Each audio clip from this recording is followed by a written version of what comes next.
മിശേൽ പ്രിയപ്പെട്ടവരെ, ഞാൻ ഇന്നിവിടെ നിങ്ങളോട് പങ്കുവെക്കാൻ ആഗ്രഹിക്കുന്നത് ദൈവത്തിൻ്റെ ജ്ഞാനത്തെക്കുറിച്ചാണ്. എനിക്ക് ഈ വിഷയം വളരെയധികം ഇഷ്ടപ്പെട്ടൊരു വിഷയമാണ്. അതുകൊണ്ട് ഞാൻ ഈ വിഷയത്തിലേക്ക് നിങ്ങളെല്ലാവരും ക്ഷണിക്കുകയാണ്. ഈ വേളയിൽ എനിക്ക് ജ്ഞാനത്തോടുള്ള താല്പര്യം ജനിപ്പിച്ച ഒരു വചനം ഇതാണ്. പ്രഭാഷകന്റെ പുസ്തകം അധ്യായം 37:21. അവിടെ എങ്ങനെയാണ് പറയുന്നത്? ഒന്നിലും ജ്ഞാനമില്ലാത്തത് കൊണ്ട് കർത്താവ് അവനെ അനുഗ്രഹിച്ചില്ല. അപ്പോൾ ജ്ഞാനമില്ലെങ്കിൽ അനുഗ്രഹമില്ല. ജ്ഞാനമുണ്ടെങ്കിലേ ദൈവം അനുഗ്രഹിക്കൂ.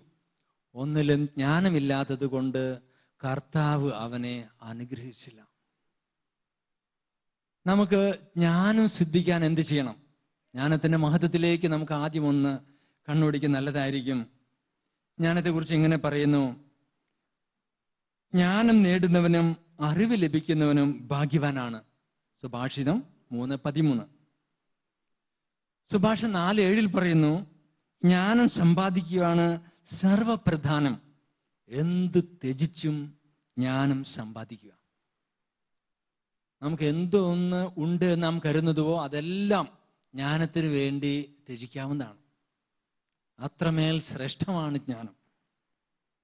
വീണ്ടും സുഭാഷിതം 8:11 പറയുന്നു: ജ്ഞാനം രത്നങ്ങളെക്കാൾ ശ്രേഷ്ഠമാത്രേ, നിങ്ങൾ അഭിലഷിക്കുന്നതൊന്നും അതിന് തുല്യമല്ല. നമുക്കറിയാം, രത്നങ്ങൾ വളരെ വിലപിടിച്ചതാണ്. വളരെ വിലപിടിച്ച രത്നങ്ങൾ ഉണ്ടെന്ന് നമുക്കറിയാം. എന്നിട്ട് പറയുന്നു, വചനം പറയാണ്, ജ്ഞാനം രത്നങ്ങളെക്കാൾ അമൂല്യമാത്രേ. സുഭാഷിതം 16:16 അവിടെ പറയുന്നു: ജ്ഞാനം ലഭിക്കുന്നത് സ്വർണം കിട്ടുന്നതിനേക്കാൾ ശ്രേഷ്ഠമാണ്. ഞാനിപ്പോൾ ഈ വചനം പറഞ്ഞുകൊണ്ടിരിക്കുമ്പോൾ ഭൂരിഭാഗം സ്ത്രീകളാണ്. സ്വർണം കിട്ടുന്നതിനേക്കാൾ ശ്രേഷ്ഠമാണ് എന്ന് വെച്ചാൽ പൊതുവെ ആഭരണത്തോടുള്ള മമത സ്ത്രീകൾക്കുണ്ട്. അതിനെ നമ്മളാരും കുറ്റം വിധിക്കാറില്ല. എങ്കിലും ഇതാ ദൈവവചനം പറയുന്നു, സ്വർണം കിട്ടുന്നതിനേക്കാൾ, സ്വർണം കിട്ടുള്ള ഒരു മാല കിട്ടുന്നതിനേക്കാൾ വിലപ്പെട്ടതാണ്, ശ്രേഷ്ഠമാണ് ജ്ഞാനം. Price the lord. ഹല്ലേലൂയ, ഹല്ലേലൂയ. വിജ്ഞാനം വെള്ളിയേക്കാൾ അഭികാമ്യം. അത് തന്നെ പറയുന്നുണ്ട്. സുഭാഷിതം 19:8 പറയുന്നു: ജ്ഞാനം നേടുന്നത് തന്നെ സ്നേഹിക്കലാണ്. നിങ്ങൾ നിങ്ങളെ സ്നേഹിക്കുന്നുണ്ടെങ്കിൽ, ഞാൻ എന്നെ സ്നേഹിക്കുന്നുണ്ടെങ്കിൽ, ഞാൻ ജ്ഞാനത്തെ തേടണം. ജ്ഞാനം നേടിയാൽ ഞാൻ എന്നെ തന്നെ സ്നേഹിക്കുക എന്ന് പറയണേ. നമുക്കറിയാം, ഈശോ അരുൾ ചെയ്തൊരു വചനമുണ്ട്. മാർക്കോസിന്റെ സുവിശേഷം 11:30 ഞാൻ ഓർക്കുന്നു. അവിടെ ഇങ്ങനെ പറയുന്നു: നീ നിന്നെപ്പോലെ നിന്റെ അയൽക്കാരനെ സ്നേഹിക്കുക. അപ്പോൾ നാം നമ്മെ സ്നേഹിച്ചാലേ ശരിക്കു പറഞ്ഞാൽ അയൽക്കാരെ സ്നേഹിക്കാൻ പറ്റുകയുള്ളൂ. അതുകൊണ്ട് നാം നമ്മെ സ്നേഹിക്കണമെങ്കിൽ നമുക്ക് ജ്ഞാനം സിദ്ധിച്ചിരിക്കണം. Praise the lord. ഹല്ലേലൂയ. ജ്ഞാനം നേടുന്നത് തന്നെ സ്നേഹിക്കലാണ്. വിവേകം കാത്തു സൂക്ഷിക്കുന്നവനെ ഐശ്വര്യമുണ്ടാവും. അപ്പൊ ജ്ഞാനത്തോടൊപ്പം പോകുന്ന ഒരു കാര്യമാണ് വിവേകം. നമുക്കറിയാം, സോളമൻ ജ്ഞാനവും വിവേകവുമാണ് ദൈവത്തോട് ചോദിച്ചത്. അത് അവന് സമൃദ്ധമായി ലഭിക്കുകയും ചെയ്തു. അതുകൊണ്ട് ജ്ഞാനം ലഭിക്കാൻ പ്രാർത്ഥിക്കുക, വിവേകം അതിനോടൊപ്പം ഉണ്ടായിരിക്കും. നമുക്കറിയാം, ഒരു നാണയത്തിന് 2 വശമുണ്ട്, ഇല്ലേ? ഒരു വശം മാത്രമായിട്ട് ഒരു നാണയവും. അതുപോലെ ജ്ഞാനം തനിയെ നിലനിൽക്കുന്നില്ല, ഒപ്പം വിവേകം ഉണ്ടായിരിക്കും. എങ്കിലും നമുക്കത് രണ്ടിനും വേണ്ടി പ്രാർത്ഥിക്കേണ്ടിയിരിക്കുന്നു. Hallelujah, hallelujah. യേശുവേ നന്ദി, യേശുവേ സ്തുതി. ജ്ഞാനത്തിന്റെ മഹിമയെക്കുറിച്ച് ധ്യാനിച്ചപ്പോൾ കണ്ട ഒരു വചനം ഇതാണ്. ജ്ഞാനം 7:14. ജ്ഞാനം സിദ്ധിച്ചവർ ദൈവത്തിന്റെ സൗഹൃദം നേടുന്നു. Price the Lord. എന്ന് വെച്ചാൽ ദൈവത്തിന്റെ ഫ്രണ്ടായിട്ട് മാറും. ദൈവത്തിന്റെ ദോസ്ത്. ജ്ഞാനം ലഭിക്കാൻ നിശബ്ദമായിരുന്ന് ശ്രവിക്കുക, ജ്ഞാനം ലഭിക്കും. Price the lord. ഹല്ലേലൂയ. ഞാനിത് കാണുകയാണ്. ഇവിടെ നിങ്ങൾ എല്ലാവരും വന്നിരിക്കുന്നു, നിശബ്ദമായി ശ്രവിക്കുന്നു. തീർച്ചയായിട്ടും ജ്ഞാനം ലഭിക്കും. ഞാൻ 9:18 പറയുന്നു: ജ്ഞാനം ഭൂവാസികളുടെ പാത നേരെയാക്കി അങ്ങേക്ക് പ്രസാദമുള്ളവ അവരെ പഠിപ്പിച്ചു. അവർ രക്ഷിക്കപ്പെടുകയും ചെയ്തു. ഇപ്പൊ നമ്മുടെ ജീവിതപാത നേരെയാകണമെന്ന് നാം അഭിലഷിക്കുന്നുണ്ടെങ്കിൽ നാം ജ്ഞാനം അഭ്യസിക്കേണ്ടിയിരിക്കുന്നു. ജ്ഞാനം അഭ്യസിച്ചാൽ നമുക്ക് രക്ഷ കൈവരും. Praise the lord. ഹല്ലേലൂയ, ഹല്ലേലൂയ. ദൈവം നമ്മെ എന്താണ് പഠിപ്പിക്കുന്നത്? ദൈവത്തിന് പ്രസാദകരമായ കാര്യങ്ങളാണ് നമ്മളെ പഠിപ്പിക്കുക. ദൈവത്തിന് ഇഷ്ടമുള്ള കാര്യങ്ങൾ. അത് നാം പഠിച്ചു കഴിയുമ്പോൾ നാം രക്ഷിക്കപ്പെടും. ജ്ഞാനം ഭൂവാസികളുടെ പാത നേരെയാക്കി ദൈവം അവിടത്തേക്ക് ഇഷ്ടമുള്ളവ പഠിപ്പിക്കുകയാണ്. എന്നിട്ട് അവർ അങ്ങേക്ക് പ്രസാദകരമുള്ളവ അവരെ പഠിപ്പിച്ചു, അവർ രക്ഷിക്കപ്പെടുകയും ചെയ്തു. ജ്ഞാനം 10:21 പറയുന്നു, ജ്ഞാനം മൂകരുടെ വാ തുറക്കുകയും ശിശുക്കളുടെ നാവിനെ സ്പഷ്ടമായി സംസാരിക്കുവാൻ കഴിവ് നൽകുകയും ചെയ്തു. ഞാൻ ഈ വചനം വായിക്കുമ്പോൾ എൻ്റെ മനസ്സിലേക്ക് കടന്നു വരുന്നത് മൂകരായ, അല്ലെങ്കിൽ നാം പറയില്ലേ സംസാരശേഷി നഷ്ടപ്പെട്ട മനുഷ്യരെ, അവരല്ല ഞാൻ പലപ്പോഴും കാണാറുള്ളത് എൻ്റെ കൺമുമ്പിൽ. സ്തുതിക്കാൻ അറിയാത്ത മനുഷ്യര്, ദൈവത്തെ വാഴ്ത്തി സ്തുതിക്കാതെ നിശബ്ദമായി കയ്യും കെട്ടി നിൽക്കുന്ന മനുഷ്യരെയാണ് ഞാൻ മൂകരായിട്ട് കാണാറ്. ജ്ഞാനം സിദ്ധിച്ചാൽ അവർക്ക് കയ്യും കെട്ടി നിൽക്കാനാകുകയില്ല, കൈ ഉയർത്തി സ്തുതിക്കാൻ കഴിയും. ജ്ഞാനം മൂകരുടെ വാ തുറക്കും. Hallelujah, hallelujah, hallelujah. ദൈവത്തെ സ്തുതിക്കുന്ന ശബ്ദമാണ് ഹല്ലേലൂയ. എല്ലാവരും ഒന്ന് ഉറക്കെ പറഞ്ഞേ. നിങ്ങൾക്ക് സത്യമായിട്ട് ജ്ഞാനമുണ്ട് ഇല്ലേ? നിങ്ങൾ ഇത്ര ഉറക്കെ പറയില്ല. ഹല്ലേലൂയ. നിങ്ങൾ ഇങ്ങനെ ചിന്തിക്കേണ്ടതാണ്. ആ ചേട്ടനും ഈ ചേച്ചിയൊക്കെ ഉറക്കെ പറയട്ടെ, ഞാനിങ്ങനെ മെല്ലെ പറയുന്നുള്ളൂ. ഹല്ലേലൂയ. നിങ്ങളെല്ലാവരും ഉറക്കെ പറഞ്ഞെങ്കിൽ തീർച്ചയായിട്ടും നിങ്ങളുടെ ജ്ഞാനത്തിന്റെ പ്രകാശനമാണ്. ഹല്ലേലൂയ. യേശുവേ നന്ദി, യേശുവേ സ്തുതി. ജ്ഞാനത്തിന്റെ പുസ്തകം 11:1 പറയാണ്, ജ്ഞാനം താഴ്ന്നവനെ ഉയർത്തി പ്രഭുക്കന്മാർക്കൊപ്പം ഇരുത്തുന്നു. നമ്മളൊന്നും വലിയ കഴിവുള്ളവരൊന്നുമല്ല. എന്നാൽ നിങ്ങൾക്ക് അല്ലെങ്കിൽ നമുക്ക് ജ്ഞാനം സിദ്ധിച്ചാൽ നമുക്ക് ആരുടെ ഒപ്പം ഇരിക്കാം? ഉയർന്ന ആളുകൾക്കൊപ്പം ഇരിക്കാൻ കഴിയും. ജ്ഞാനം താഴ്ന്നവനെ ഉയർത്തി പ്രഭുക്കന്മാർക്കൊപ്പം ഇരുത്തുന്നു. ജ്ഞാനത്തിന്റെ പുസ്തകം 11:1 ജ്ഞാനം സിദ്ധിക്കുമ്പോൾ ഞാൻ മനസ്സിലാക്കുന്നത് ഇങ്ങനെയാണ്, നമുക്ക് തന്നെ ഒരു അഭിമാന ബോധം ഉണ്ടാവും. നമുക്ക് എന്തുണ്ടാവും? അഭിമാന ബോധം ഉണ്ടാവും. ഹിന്ദിയിൽ ഇങ്ങനെ പറയും, ഹാം കിസിസെ കം നഹി, എന്നുവെച്ചാൽ ഞങ്ങൾ ആരിലും താഴെയല്ല. ഇത് എന്തുകൊണ്ട് ഉണ്ടായെന്ന് ചോദിച്ചാൽ അപകർഷതാബോധമാണ് നമുക്ക് അഭിമാനമില്ലെങ്കിൽ സംഭവിക്കാൻ സാധ്യതയുള്ളത്. അപ്പോൾ ജ്ഞാനം സിദ്ധിച്ചു കഴിഞ്ഞാൽ നമുക്ക് അപകർഷതാബോധം ഉണ്ടാകുകയില്ല. ഇംഗ്ലീഷിൽ അതിനെ പറയും ഇൻഫീരിയോറിറ്റി കോംപ്ലക്സ്. അപ്പോൾ ജ്ഞാനം സിദ്ധിക്കും തോറും നമുക്ക് അഭിമാന ബോധം ഉണ്ടാവും.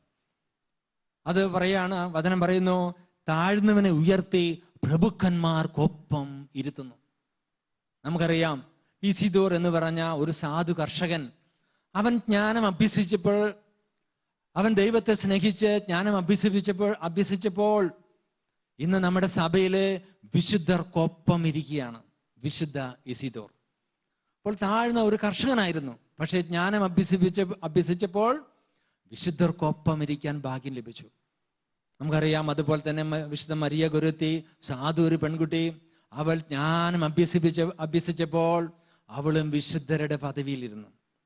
14 വയസ്സായ ഡൊമിനിക് സാവിയോ ജ്ഞാനം അഭ്യസിച്ചപ്പോൾ അവനും ഇരുന്നു. എവിടെ ഇരുന്നു? വിശുദ്ധർക്കൊപ്പം. അതാണ് ജ്ഞാനം താഴ്ന്നവനെ ഉയർത്തി പ്രഭുക്കന്മാർക്കൊപ്പം ഇരുത്തുന്നു. ഇരിക്കണ്ടേ? നമുക്കിരിക്കണ്ടേ? ഇരിക്കണം.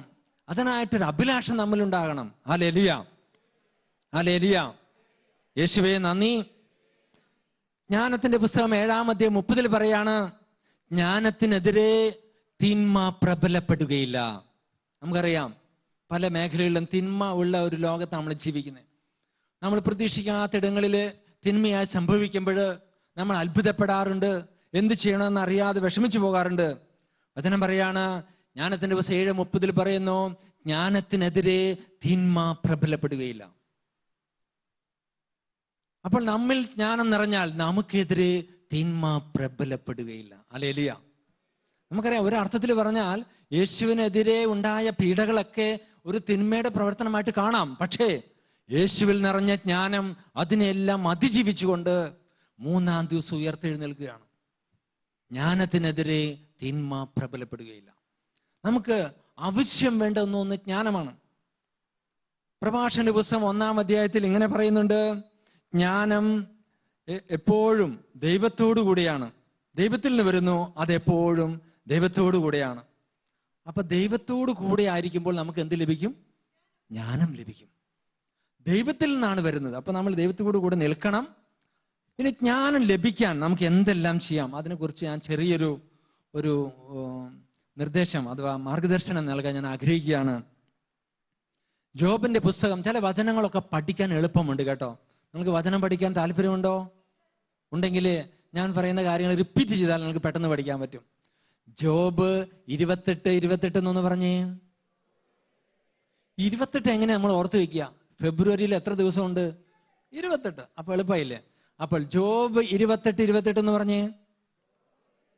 കർത്താവിനോടുള്ള ഭക്തിയാണ് ജ്ഞാനം. അവിടെ എങ്ങനെയാ പറയുന്നത്?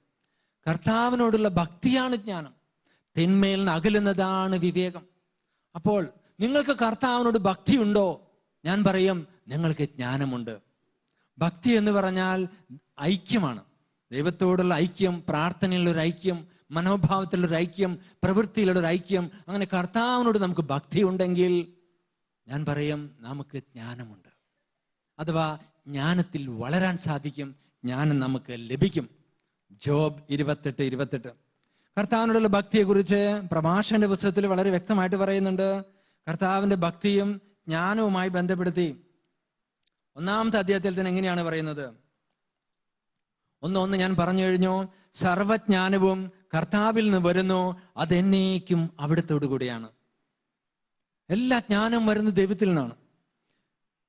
ജ്ഞാനമാണ് എല്ലാറ്റിനും മുമ്പ് സൃഷ്ടിക്കപ്പെട്ടത്. അങ്ങനെയൊക്കെ ആ വചനം നമുക്കൊന്ന് ധ്യാനിക്കാവുന്നതാണ്. ആദ്യ ജ്ഞാനത്താലാണ് ദൈവം എല്ലാം സൃഷ്ടിക്കുന്നത്. ഈ ജ്ഞാനത്തെ കുറിച്ച് നമ്മൾ ധ്യാനിച്ചാൽ കാണാൻ പറ്റും, ദൈവത്തിന്റെ ജ്ഞാനമാണ് ക്രിസ്തു. പിതാവിന്റെ പുത്രനാണ്, ആ പുത്രനാണ് ജ്ഞാനം. 1 കൊരിന്തോസ് 1-ാം അധ്യായം 24 പറയുന്നു, വിളിക്കപ്പെട്ടവർക്ക്, യഹൂദരാകട്ടെ ഗ്രീക്കുകാരാകട്ടെ, ക്രിസ്തു ദൈവത്തിന്റെ ശക്തിയും ദൈവത്തിന്റെ ജ്ഞാനവുമാണ്. ദൈവത്തിന്റെ ജ്ഞാനം മാംസം ധരിച്ച് നമ്മുടെ ഇടയിൽ വസിച്ചു യേശു. ദൈവത്തിന്റെ ശക്തി നമ്മുടെ ഇടയിൽ മാംസം ധരിച്ച് വസിച്ചു യേശു. ദൈവത്തിന്റെ വചനം മാംസം ധരിച്ച് നമ്മുടെ ഇടയിൽ വസിച്ചു യേശു. അപ്പോൾ യേശുവിനോടുള്ള ഐക്യമാണ്, കർത്താവിനോടുള്ള ഭക്തിയാണ് ജ്ഞാനം. പ്രഭാഷകന്റെ പുസ്തകം 1:14 നോക്കുക. അവിടെ എങ്ങനെയാണ് എഴുതിയിരിക്കുന്നത്? കർത്താവിനോടുള്ള ഭക്തി ജ്ഞാനത്തിന്റെ ആരംഭമാകുന്നു. അപ്പൊ നമുക്ക് ഭക്തിപൂർവം പ്രാർത്ഥിക്കാൻ തോന്നുന്നുണ്ടെങ്കിൽ ഞാൻ പറയും, നമുക്കിതാ ജ്ഞാനം കരഗതമാകാൻ പോകുന്നു. എങ്ങനെയും പ്രാർത്ഥിക്കാം, കസാരയിലിരുന്ന് പ്രാർത്ഥിക്കാം, കിടന്ന് പ്രാർത്ഥിക്കാം. പക്ഷേ നമുക്കറിയാം, ഭക്തി എന്ന് പറഞ്ഞാൽ അതിനൊക്കെ അപ്പുറത്തേക്ക് നമുക്ക് മുട്ടുകുത്തി നിൽക്കാൻ പറ്റുമോ?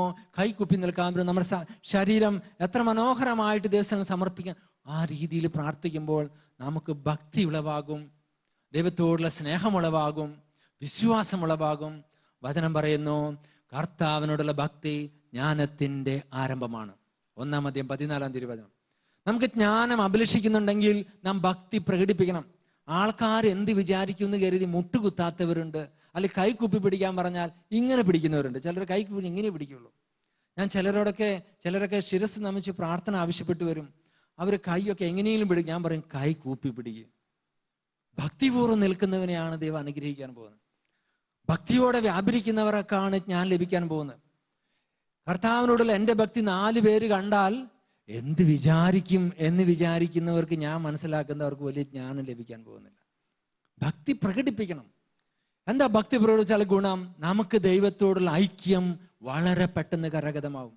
മാത്രമല്ല, നമ്മളെ കണ്ടു നിൽക്കുന്നവർക്ക് പോലും പ്രാർത്ഥിക്കാൻ തോന്നും. Price the Lord. നിങ്ങൾക്ക് അറിയാവുന്ന രീതിയിൽ ഒന്ന് ഇരുന്നു കൊണ്ട് തന്നെ ഭക്തിയുടെ ഭാവം ഒന്ന് കാണിച്ച് ഞാൻ ഒന്ന് കണ്ടോട്ടെ നിങ്ങളുടെ ഭക്തി എങ്ങനെ കടന്നു പോകുന്നു. ഹല്ലേലൂയ. കൈ കൂപ്പി പിടിക്കുമ്പോൾ ഞാൻ ഒന്ന് പറയുന്നത് തെറ്റായിട്ടും വിചാരിക്കരുത് കേട്ടോ. കൈ കൂപ്പി പിടിക്കുമ്പോൾ നിങ്ങൾ മുഖമൊന്നും മറയ്ക്കരുത്. ഹല്ലേലൂയ. ചിലർ വായ പൊത്തി പിടിക്കും, അതിൻ്റെ ഒന്നും ആവശ്യമില്ല.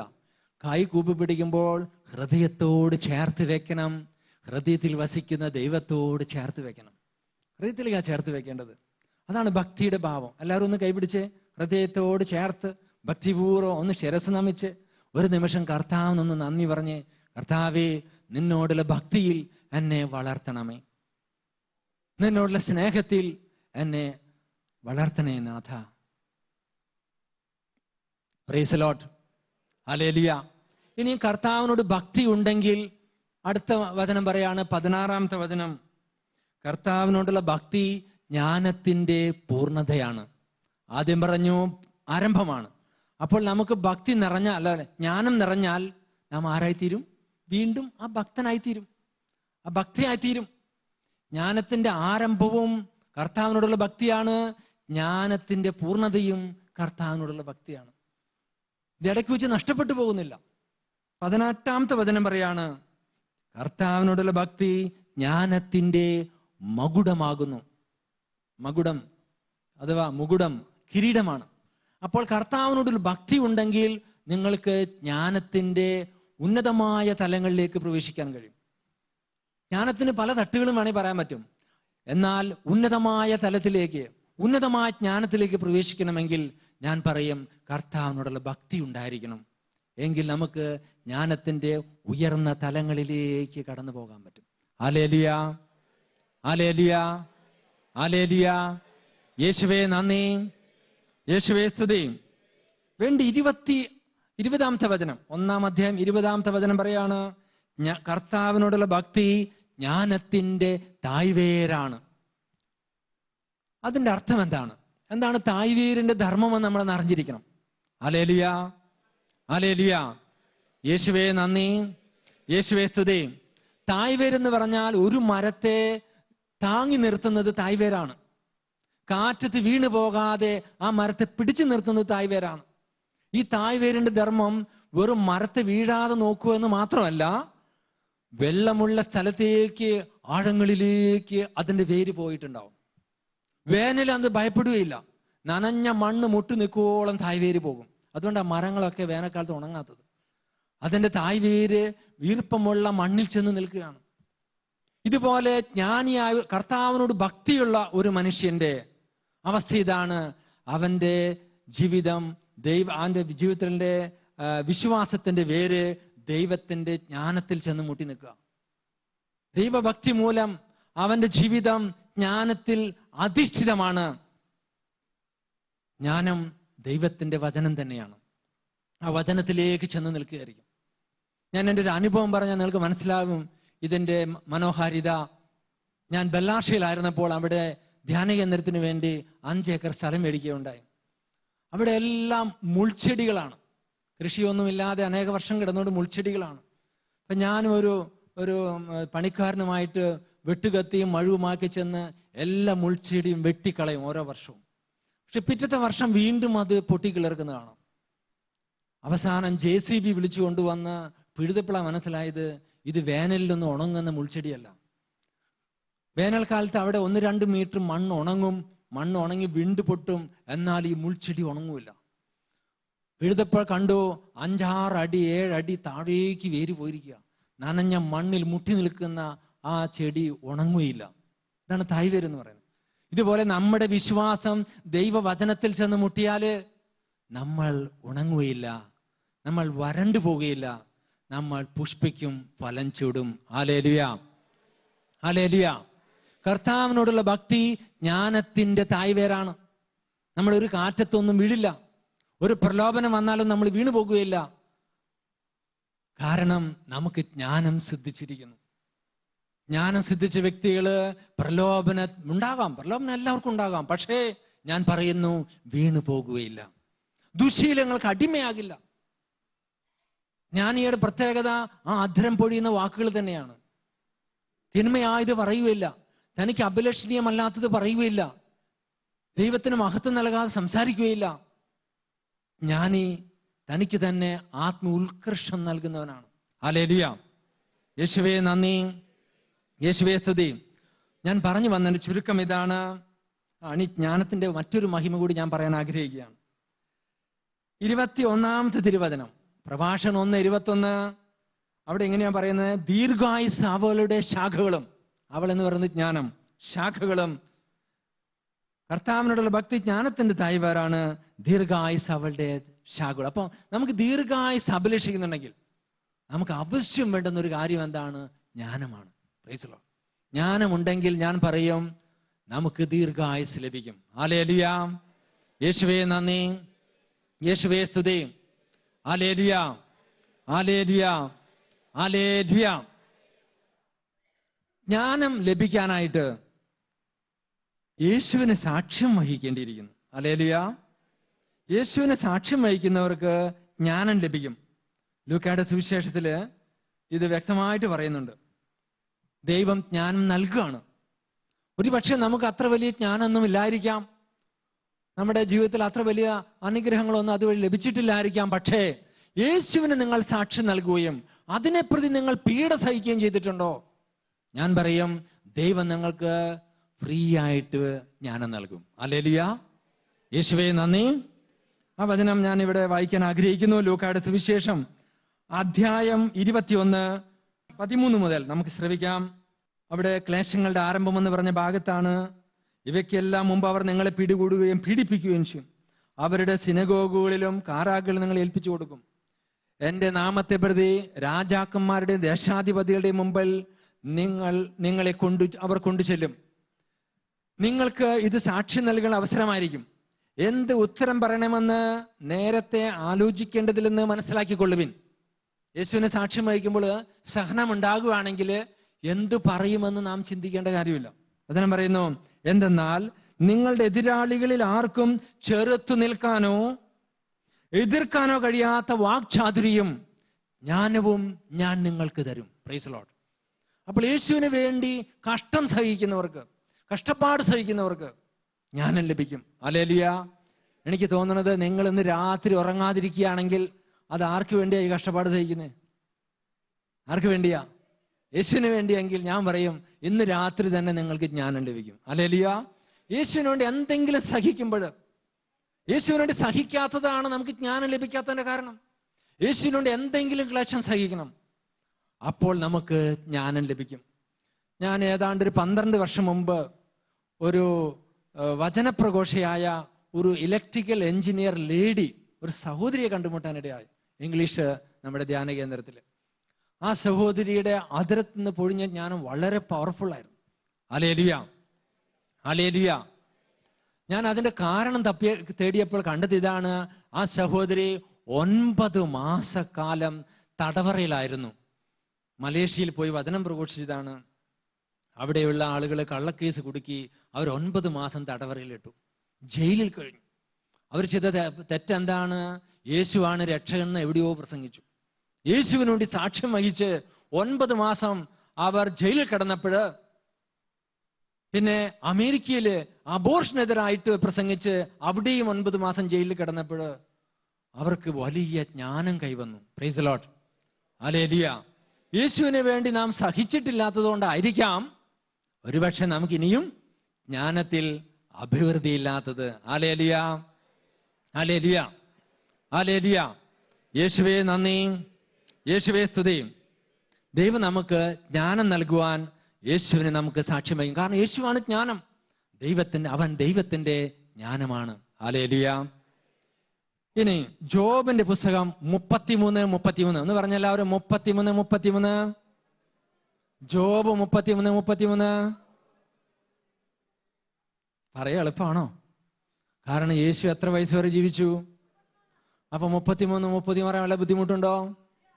നിശബ്ദമായിരുന്ന് ശ്രവിക്കുക, ഞാൻ നിനക്ക് ജ്ഞാനം പകർന്നു തരാം. ഹല്ലേലൂയ. ദൈവവചനം ശ്രവിക്കുന്നവർക്കാണ് ജ്ഞാനം കരഗതമാകുന്നത്. ദൈവവചനം ശ്രവിക്കാൻ കിട്ടുന്ന അവസരം നാം നഷ്ടപ്പെടുത്തരുത്. കാരണം നിശബ്ദമായിരുന്ന് വചനം ശ്രവിച്ചുകൊണ്ടിരുന്നാൽ തീർച്ചയായിട്ടും നമുക്ക് ജ്ഞാനം ലഭിക്കും. കാരണം വചനവും ജ്ഞാനവും ഒന്ന് തന്നെയാണ്. യേശുവാണ്, ക്രിസ്തുവാണ്. Hallelujah, hallelujah, hallelujah, hallelujah. നമുക്ക് വചനം പഠിക്കണമെന്നുണ്ടെങ്കിൽ ഞാൻ പറയും, ജ്ഞാനത്തോട് അഭിലാഷമുണ്ടാകണം. അതുപോലെ തിരിച്ചും നമുക്ക് വചനം ലഭിക്കണമെന്നുണ്ടെങ്കിൽ ജ്ഞാനത്തോടും അഭിലാഷമുണ്ടായിരിക്കണം. ജ്ഞാനത്തെ സ്നേഹിക്കുന്നവർക്ക് വചനം ലഭിക്കും, വചനത്തെ സ്നേഹിക്കുന്നവർക്ക് ജ്ഞാനം ലഭിക്കും. Hallelujah, hallelujah. ഞാനിതിനെ ഒന്ന് സംക്ഷിപ്തമായി പറയാൻ ആഗ്രഹിക്കുകയാണെങ്കിൽ, ജ്ഞാനത്തെക്കുറിച്ച് ദൈവം കാണുന്നത് പോലെ കാണുന്നതാണ് ജ്ഞാനം. ദൈവം പ്രവർത്തിക്കുന്നത് പോലെ പ്രവർത്തിക്കുന്നതാണ് വിവേകം എന്ന് വേണമെങ്കിൽ നമുക്ക് പറയാം. ദൈവം കാണുന്നത് പോലെ കാണുക. സഹോദരങ്ങളെയൊക്കെ കാണുമ്പോൾ ദൈവം കാണുന്ന പോലെ കണ്ടാൽ നാം ആരും കുറ്റം വിധിക്കുവോ? കറക്റ്റ്, അമ്മച്ചി സത്യം പറഞ്ഞു. നാം ദൈവം കാണുന്ന പോലെ കാണുകയാണെങ്കിൽ ആരെയും കുറ്റം വിധിക്കില്ല. അതാണ് ജ്ഞാനത്തിന്റെ മഹത്വം. യേശു പറയുന്നുണ്ട്, ഞാൻ ആരെയും വിധിക്കുന്നില്ല, വിധിക്കാനല്ല, ഞാൻ രക്ഷിക്കാനാണ് വന്നത്.